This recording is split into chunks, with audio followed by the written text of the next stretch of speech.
को लेकर आप एनआरसी सीए को लेकर क्या क्या क्या कहना चाहते हैं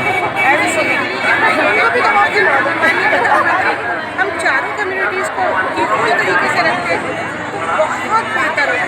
आज हम सड़कों पर लेकिन किसी चीज़ की नज़र नहीं पहचानी जाती है, उससे हमें डर है। उन्होंने एक तरीके से एक कम्युनिटी को सेव कर दिया बाईपास करके कि सीए के जरिए अगर उनको नागरिकता मिल जाएगी, जैसे कि आसाम में 19 लाख में से 14 लाख को कहीं ना कहीं जाके सेटिस्फेक्शन एक नागरिकता मिल जाएगी। या जिस तरीके से हम जब उसमें से बचते हैं तो हमें कोई रास्ता नजर नहीं आ रहा, इसलिए सीए में इनसिक्योरिटी फील हो रही है। मेरी इल्तिजा है अपने माननीय प्राइम मिनिस्टर से कि वो इसके बारे में सोचें और हमारी कहीं इसको शामिल करें। हमें बड़ी खुशी होगी कि हम इसको ऊपर से देखें।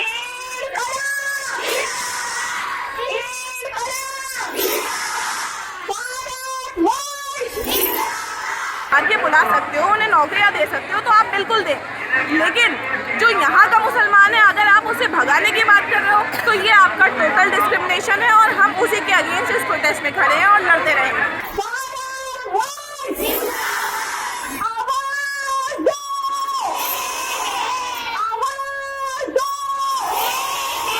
मयंक वर्मा है, मुरादाबाद में। और यहाँ ईदगाह में ये जो एक्ट बनाया गया है इसके खिलाफ इनके समर्थक आया हुए हैं।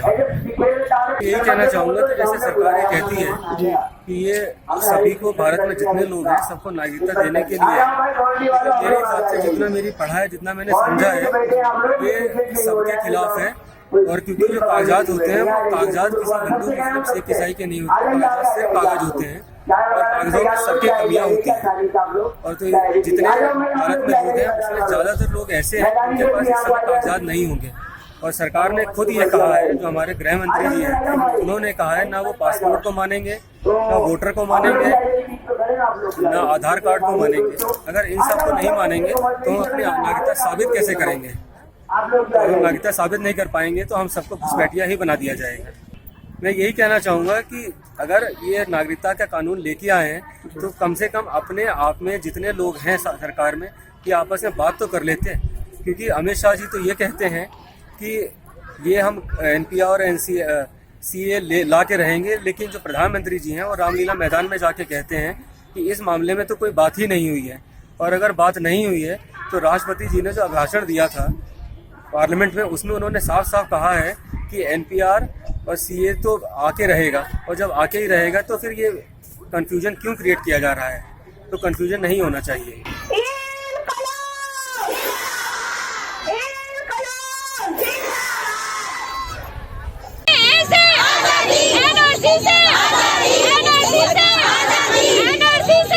लेकिन 1 और 1 11 हुआ करते, 1 और 1 2 नहीं हुआ करते, 1 और 1 11 होते। अगर आज हम इस थोड़ी शक्ल में भी अपनी हुकूमत तक अपने 4 लफ्ज़ों में अपनी बात पहुंचा सकते हैं तो हमारे लिए बड़े फख्र की बात है। और हुकूमत को हमारी बातों के ऊपर ध्यान देना होगा, हमें हमारे हक चाहिए वापस लेना ही होगा।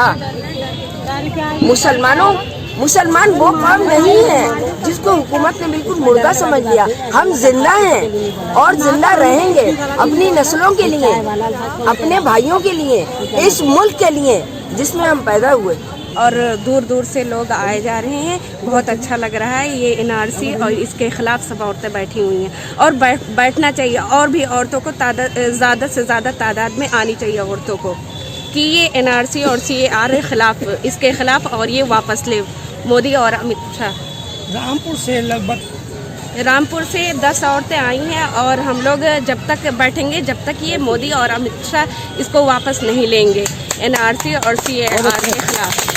इन्होंने इतना बड़ा काम किया है कि ये लोग रात दिन सड़कों पर बैठ रहे हैं, इनको परवाह नहीं है अपने बच्चों की भी, अपने घर में, और जो बहुत सारी इनके साथ जिम्मेदारियां हैं उनको बखूबी भी निभा रही हैं। और एहतजाज के लिए भी ये लोग बैठी हुई हैं, ये बहुत बड़ी बात है, ये पूरे देश के लिए बहुत बड़ी बात है। और आगे की ख़वातीन को भी चाहिए वो भी इन लोगों का साथ दें और हम लोग भी इन लोगों का साथ देंगे। ख़वातीन तो घरों से बाहर नहीं निकलती हैं बगैर किसी ज़रूरत के। आज इस काले कानून के ख़िलाफ़ उन्हें सड़कों पर लाकर बिठा दिया गया है, तो ये उनकी बहुत हिम्मत और ताकत का सबूत जो उन्होंने दिया है, हम मुबारकबाद पेश करते हैं और हम उनके साथ हैं। इस काले कानून के ख़िलाफ़, इस जुल्म के ख़िलाफ़ जो हुकूमत ने हम पर जो जुल्म किया है, हम उस जुल्म के ख़िलाफ़ आवाज़ उठाने आए हैं और उनका साथ देने आए हैं और इनकी आवाज़ से आवाज़ मिलाने आए हैं।